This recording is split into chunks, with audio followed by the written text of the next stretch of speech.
8:55 വിമാനത്തിൽ മസ്കറ്റിലേക്ക് പോകാൻ വെളുപ്പിന് 5 മുമ്പ് കാറ് വിളിച്ചെത്തിയതാണ്. വിമാനത്താവളത്തിലെത്തി ബോർഡ് നിൽക്കുമ്പോൾ വിമാനം റദ്ദാക്കിയിരിക്കുന്നു. റദ്ദാക്കിയ വിവരം ഒരു മെസ്സേജ് പോലും അയച്ചില്ല. ഇങ്ങനെ യാത്രക്കാരെ വട്ടം കറക്കുന്ന ടീംസ് ആരാണെന്ന് പറയാതെ തന്നെ മനസ്സിലായല്ലോ, എയർ ഇന്ത്യ തന്നെ. രാജ്യം ഇന്നുവരെ കഠിനാധ്വാനം ചെയ്ത് പണിതുയർത്തിയ പൊതുമേഖലാ സ്ഥാപനങ്ങളെല്ലാം ചുളുവിലയ്ക്ക് മുതലാളിമാർക്ക് മറിച്ചു വിൽക്കുന്നതാണല്ലോ കഴിഞ്ഞ 10 വർഷമായി മോദിയുടെ ധനമന്ത്രിമാർക്ക് ആകെയുള്ള ജോലി. അങ്ങനെ മോദിയും സംഘവും ടാറ്റ മുതലാളിക്ക് വിറ്റതാണ് എയർ ഇന്ത്യ. കാര്യക്ഷമമായ സർവീസുകൾ, മികച്ച സേവനം, സാമ്പത്തിക ഭദ്രത എന്നിവ ഉറപ്പു നൽകിയാണ് ചുളുവിലയ്ക്ക് എയർ ഇന്ത്യ കൈമാറിയത്. എന്നാൽ ഇപ്പോഴത്തെ സ്ഥിതി എന്താണെന്നറിയുമോ?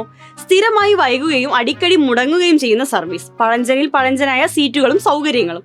ഇതിനെല്ലാം പുറമെയാണ് ഇപ്പോൾ തൊഴിലാളികളുടെ കൂട്ട അവധി ഉണ്ടായിരിക്കുന്നത്. 3700-ലധികം യാത്രക്കാരാണ് ഇന്നലെ മാത്രം പെരുവഴിയിലായത്. എയർ ഇന്ത്യയുടെ ആസ്തി 45,000 കോടി രൂപയായിരുന്നപ്പോൾ വെറും 18,000 കോടി രൂപയ്ക്കാണ് ടാറ്റയ്ക്ക് വിറ്റത്. കടബാധ്യത സർക്കാർ ഏറ്റെടുക്കുന്നുവെന്ന പേരിൽ 15,300 കോടി രൂപ തട്ടിക്കിഴിച്ച ശേഷം പണമായി ലഭിച്ചത് 2,700 കോടി മാത്രം. എന്നിട്ടാണ് ഇപ്പോൾ ഈ അവസ്ഥ. കാര്യങ്ങളൊക്കെ മുതലാളിമാരെ ഏൽപ്പിച്ചു കൊടുത്താൽ തേനും പാലും ഒഴുകുമെന്ന് കാച്ചിയവരൊക്കെ ഇപ്പോൾ എവിടെയാണോ എന്തോ.